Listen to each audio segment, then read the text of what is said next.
बघा, एका दुकानदाराने जेवढ्या रुपयाला 3 पेन खरेदी केले तेवढ्याच रुपयाला 2 पेन विकले, तर या व्यवहारात दुकानदाराला झालेला नफा किती?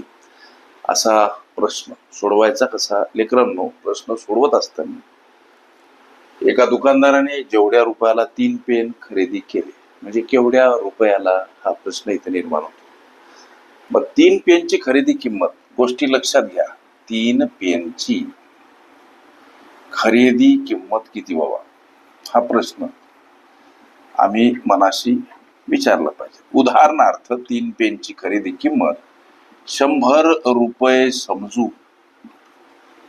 जेवढ्या रुपयाला 3 पेन खरेदी केले तेवढ्याच रुपयाला 2 पेन विकलेत. तेवढ्याच रुपयाला 2 पेन विकलेत म्हणजे 100 रुपयाला 2 पेनची विक्री, असा त्याचा अर्थ. 3 पेन केवढ्यात घेतले? उदाहरणार्थ 100 रुपयात घेतले, म्हणजे खरेदी केले. तेवढ्यात म्हणजे तेवढ्याच रकमेला, तेवढ्याच रुपयाला, म्हणजे या 100च रुपयाला 2 पेन विकले सुद्धा, म्हणजे 100 रुपयेच 2 पेनची विक्री किंमत सुद्धा होईल. आता एका पेनची, गोष्टी लक्षात घ्या, एका पेनची खरेदी काय आणि सोबतच एका पेनची विक्री काय, हा एक प्रश्न. 3 पेन पहिल्यानं खरेदी, लक्षात घ्या, 3 पेन लेकरांनो 100 रुपयात खरेदी केले, म्हणजे हा जर भाग दिला 33.33 असा जातो.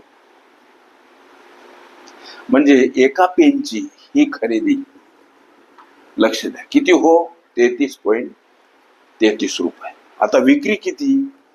तर 100 रुपयात 2 पेन विकले. आता आम्ही विक्री पाहायला लागलो. 100 रुपयात 2 पेनची विक्री आहे, म्हणजे याला जर भाग दिला तर 50 रुपये ही एका पेनची विक्री सापडते. लक्ष द्या, इथं म्हटल्यास लिहितो, एका पेनची खरेदी, एका पेनची खरेदी किती हो सर? तर 33.33 रुपये.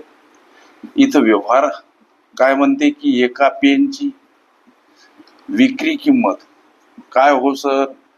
तर 50 रुपये. लक्षात घ्या, प्रत्यक्ष नफा किती याचा अंदाज आम्हाला यावरून घेता येतो. प्रत्यक्ष नफा म्हणजे काय असते लेकरांनो? तर विक्री वजा खरेदी बराबर असतो प्रत्यक्ष नफा. आता विक्री जेव्हा 50, खरेदी जेव्हा 3.33, तेव्हा 16.67 प्रत्यक्ष नफ्याचं उत्तर सापडते. आम्हाला प्रश्नामध्ये व्यवहारात झालेला शेकडा नफा विचारला असावा. इथं शेकडा हा शब्द हवाच, किंवा शेकड्यामध्ये असा काही कंसामध्ये उत्तर अपेक्षित कसं हवं या संबंधीची काही सूचना दिला असेल. आपले पावलं उत्तराकडे. प्रत्यक्ष नफा लेकरांनो कोणता? तर हा 16.67 रुपये. मग शेकडा नफा काढण्याचं एक सूत्र आहे, हे सूत्र पाठ करा. कसा काढायचा? तर प्रत्यक्ष व्यवहारातील नफा गुणिला 100 आणि भागीला असते लेकरांनो खरेदी. प्रत्यक्ष नफा 16.67 सोबत गुणिला 100 घ्या, आणि खरेदी आहे लेकरांनो एका पेनची बरं का 33.33. ओके, सूत्रानुरूप पावलं टाका. हा भाग जातो 2 न. आता उरलं काय? तर 100 आणि भागीला 2. कसा जाईल हा भाग? 50. 50% हा त्या दुकानदाराला प्रस्तुत व्यवहारात झालेला नफा होय. हे तुमच्या विचारल्या प्रश्नाचं उत्तर. ओके, शेकडा नफा शेकडा तोटा ह्या माझ्या प्लेलिस्ट अवश्य बघा. त्यामध्ये विविध स्पर्धकांनी विविध अंगांनी विचारल्या संभाव्य अशा असंख्य प्रश्नांचा सराव तुम्हाला करता येईल.